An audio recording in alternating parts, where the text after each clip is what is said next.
بسم اللہ الرحمن الرحیم۔ السلام علیکم ناظرین کرام، گزشتہ برس ایک تقریر میں صدر ڈونلڈ ٹرمپ کا کہنا تھا کہ امریکہ کی انقلابی فوج نے 1770 کی دہائی میں برطانیہ کے زیر کنٹرول ہوائی اڈوں پر قبضہ کر لیا تھا۔ ناظرین کرام، اس تناظر میں دیکھا جائے تو بدھ کے روز کی گئی ان کی ٹویٹ، جس میں امریکی بحریہ کے کمانڈروں سے مطالبہ کیا گیا تھا کہ وہ امریکی جنگی جہازوں کو ہراساں کرنے والی ایرانی گن بوٹس کو فائرنگ کر کے ڈبو دیں، معمولی سا ہی غلط بیان تھا۔ ناظرین اکرام، لیکن رواں سال کے آغاز میں عراق میں ایرانی پاسداران انقلاب کی قدس فورس کے سربراہ جنرل قاسم سلیمانی کے قتل کے بعد یقینی طور پر یہ امریکہ کی طرف سے براہ راست فوجی کارروائی کی سب سے بڑی دھمکی تھی۔ جنرل قاسم سلیمانی کے قتل سے امریکہ اور ایران کے درمیان جنگ کا خطرہ پیدا ہو گیا تھا، تو پھر صدر ٹرمپ کی حالیہ دھمکی کے پیچھے کیا وجہ ہو سکتی ہے؟ اور اب جب ایران اور امریکہ دونوں ممالک کووڈ-19 کے وبائی مرض سے نمٹنے کے لیے جد و جہد کر رہے ہیں، اس نئی کشیدگی کی وجہ کیا ہے؟ ناظرین اکرام، صدر ٹرمپ کی اس دھمکی کے پیچھے گزشتہ ہفتے پیش آنے والا ایک واقعہ ہے، جس میں امریکہ کے مطابق پاسداران انقلاب نیوی کی متعدد مسلح سپیڈ بوٹس نے خلیج سے گزرنے والے امریکی فوجی جہازوں کے بحری بیڑے کو تنگ کیا۔ ان جہازوں میں USS لیوس بی پولر، ایک موبائل بیس جہاز، اور ایک تباہ کن بحری جہاز USS پال ہیملٹن شامل تھے۔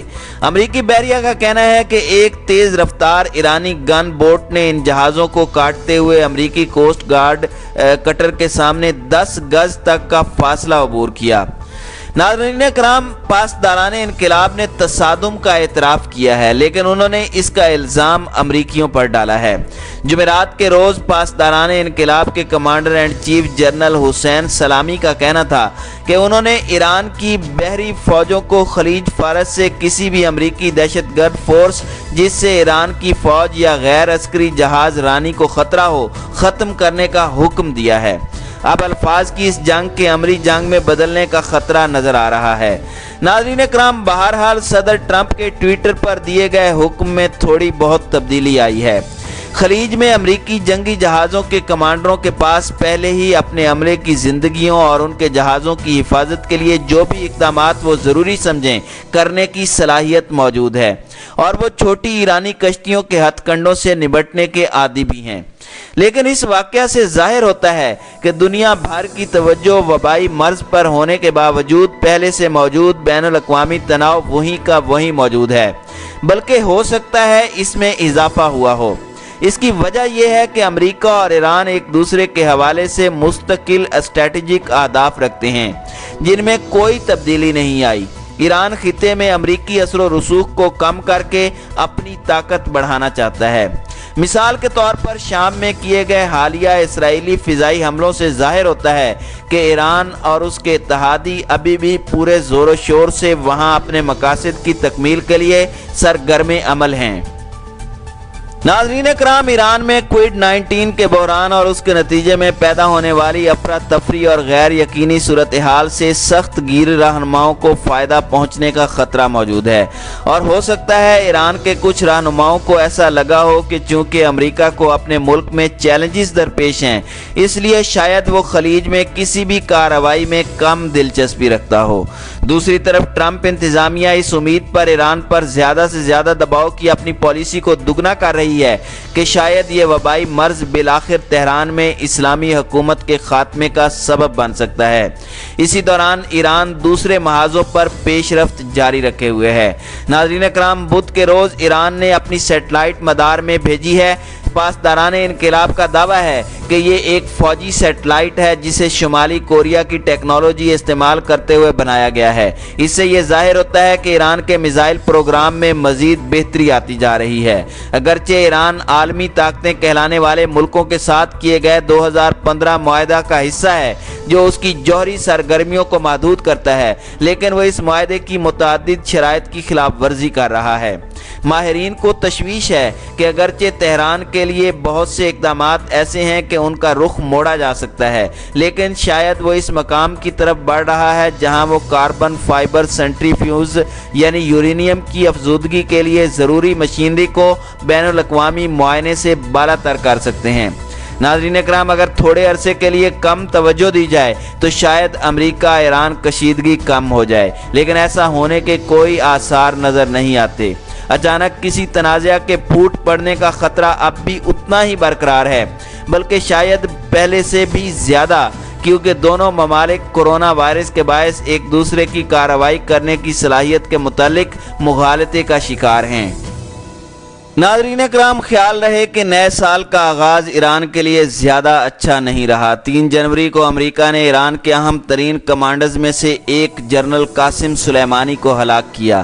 ایران میں اس پر سخت غم و غصہ دیکھا گیا اور سڑکوں پر جنرل سلیمانی کی حمایت میں عوام کا سیلاب نکل آیا۔ ایران نے انتقام کی بات تو کی لیکن کچھ خاص نہیں کر سکا۔ ایران اس مشکل وقت کے دوران بالکل تنہا نظر آ رہا تھا، بلکہ نہ صرف وہ پوری دنیا میں تنہا نظر آیا بلکہ مسلم ممالک بھی اس کے ساتھ کھڑے نظر نہیں آئے۔ ناظرین اکرام، ملائیشیا واحد مسلمان اکثریتی ملک تھا جو ایران کی حمایت میں کھڑا ہوا۔ جنرل قاسم سلیمانی کے قتل کے بعد دنیا کے سب سے عمر رسیدہ وزیر اعظم مہاتیر محمد نے کہا تھا کہ اب وقت آ گیا ہے کہ مسلم ممالک متحد ہو جائیں۔ ایرانی کمانڈر قاسم سلیمانی کے قتل کے بارے میں مہاتیر محمد نے کہا کہ یہ غیر اخلاقی ہے اور متنبہ کیا کہ دنیا جسے دہشت گردی کہتی ہے، اس موت سے اسے مزید توانائی حاصل ہوگی۔ انہوں نے کہا، اب ہم لوگ محفوظ نہیں ہیں۔ اگر کوئی کچھ کہتا ہے اور دوسرے کو وہ پسند نہیں آتا تو وہ ایک ڈرون دوسرے ملک بھیجتا ہے اور اسے مار ڈالتا ہے۔ ناظرین اکرام، مہاتیر محمد نے اس قتل کا موازنہ سعودی نیاد صحافی جمال خشوگی کے قتل سے کیا۔ جمال خشوگی سعودی شاہی خاندان پر تنقید کرتے تھے اور انہیں ترکی میں سعودی سفارت خانے کے اندر قتل کر دیا گیا تھا۔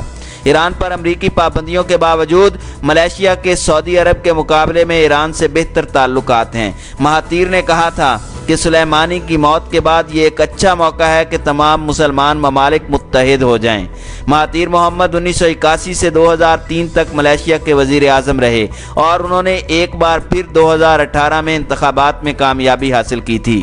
کئی تجزیہ کاروں کا خیال ہے کہ مہاتیر محمد مسلم دنیا کو متحد کرنے کی بات ایسے وقت میں کر رہے تھے جب عالم اسلام پہلے سے کہیں زیادہ الجھا ہوا ہے۔ ناظرین اکرام، خیال رہے کہ ایران کے صدر حسن روحانی نے 3-4 ماہ قبل 19 دسمبر کو ملائیشیا کے دارالحکومت کوالالمپور میں مسلم ممالک پر زور دیا تھا کہ امریکی اجارہ داری ختم کرنے کے لیے آپس میں مالی اور کاروباری شراکت میں اضافہ کرنے کی ضرورت ہے۔ روحانی نے یہ بات ملائیشیا میں منعقدہ اسلامی کانفرنس میں کہی تھی۔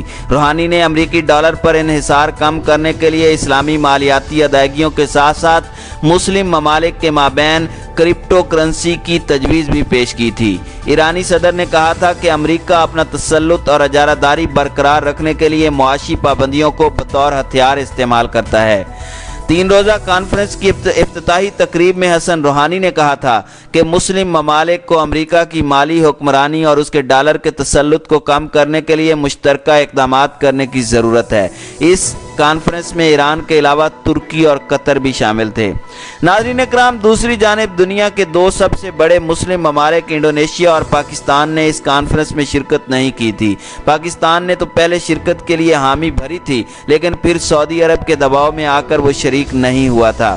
اس کانفرنس میں جہاں عالم اسلام کے متحد ہونے کی بات کی جا رہی تھی، وہیں دوسری طرف اس میں موجود گہرے اختلافات بھی منظر عام پر آئے۔